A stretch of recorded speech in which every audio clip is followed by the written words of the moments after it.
Nandyal municipal సమావేశం రసాభాసగా జరిగింది. VC colony Devanagar master plan ప్రకారం రోడ్డు వెడల్పు ప్రతిపాదనపై వాగ్వాదం చోటు చేసుకుంది.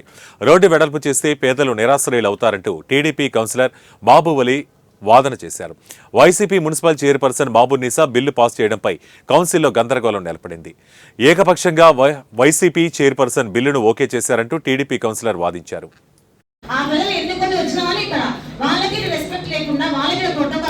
ఇప్పుడు మున్సిపాలిటీ పరిధిలో మీ పార్టీలో కాలిపోతే మీకు తెలియదు అన్నారు.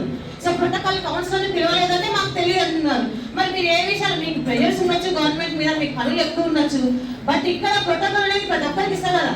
ఇచ్చినప్పుడు 42 మంది కౌన్సిలర్స్ ఎన్నుకోబడ్డారు. వాళ్ళకి కనీసం మీరు ప్రోటోకాల్ ఇవ్వలేకపోతే మీరు ఎందుకు ఇంకా మీరు కమిషనర్ గారిని మేము ఎందుకు అడుగుతున్నాం అంటే మీరు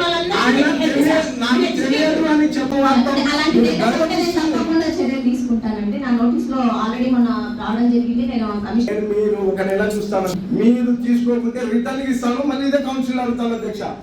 అట్లాంటి ఎర్రర్స్ నా దగ్గర ఏమన్నా ఉంటే పాంసాలి నువ్వు అలాంటివి చేస్తా అంటే ఇదే కౌన్సిల్ చేస్తే సిన్సియర్ గా రిజైన్ చేసి వెళ్ళిపోతా అధ్యక్ష. ఆ సిచ్యువేషన్ లో ఎవరిని అరెస్ట్ చేసేదానికి కూడా ప్రయత్నం ఆ వర్డ్ కూడా రాదు అధ్యక్ష. మేము ఒక 2 ప్రోగ్రాములు అరేంజ్ చేసాము, అక్కడ ఎవరు అటు కాలేదు, ఏమి జరగలేదు కూడా. అట్టయితే చెప్పండి. 2 చోట్ల మేము శిలాఫలకాలు 2 అన్న క్యాంటీన్లకు 2 అదేనా ఇప్పుడు కాంట్రాక్టర్తో చేసిన పొరపాటుకు మీరు హట్ అయ్యారు. అందుకని నేనే సారీ చెప్తున్నా అంతే తప్ప మీకు కాంట్రాక్టర్ ఏ మధ్య జరిగిందో నాకు తెలియదు.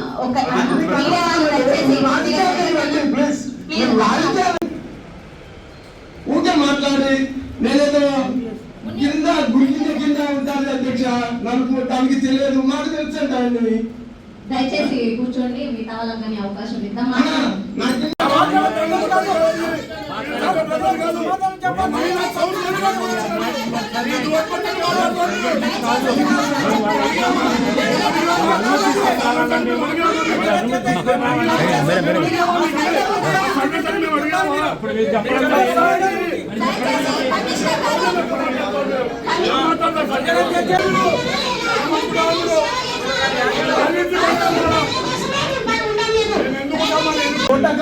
I want the protocol, please. అదే మేడం, మాకైతే మా ప్రమేయం లేకుండా చేశాడు. మేము ఆ రోజు మీ దగ్గర కూడా చెప్పాం మేడం.